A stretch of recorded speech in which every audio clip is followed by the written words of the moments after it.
I never thought my quiet life on a ranch would be disturbed by an HOA that wasn't even supposed to have jurisdiction over my property.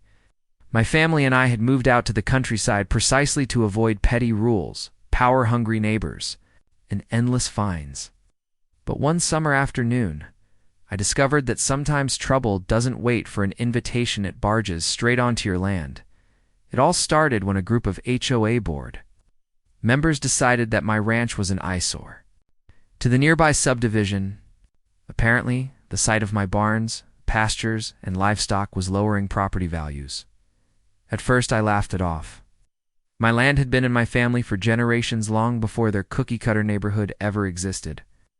But the laughter stopped the day they came storming onto my property, uninvited, demanding that I comply with their rules. My wife was home alone when it first happened.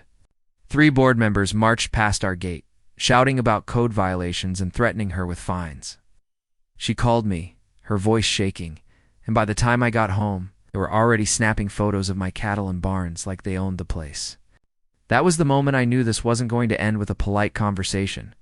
I calmly told them they had no right to set foot on my land. They argued back, waving their HOA papers as if they were law. When I told them to leave, one of the men sneered, "We'll see about that. You'll regret fighting us." My blood boiled. Threats against me were one thing, but threatening my family, it crossed the line. The very next day, I paid a visit to the county courthouse. I pulled every deed, plat map, and legal record, showing my property was outside their jurisdiction.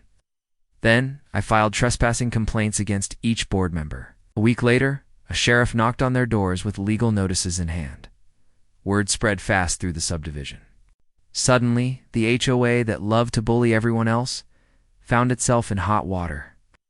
Board members were scrambling, some even resigning when they realized they could be personally fined for trespassing, when the county officially confirmed that. My ranch was completely outside HOA reach. The entire neighborhood knew the truth. Those people had no power over me.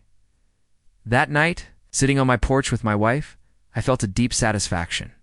The HOA thought they could intimidate us. But they learned a hard lesson. You don't trespass on a rancher's land and threaten his family. Out here, we stand our ground. Asterisk, this story is just the beginning. There is so much more ahead.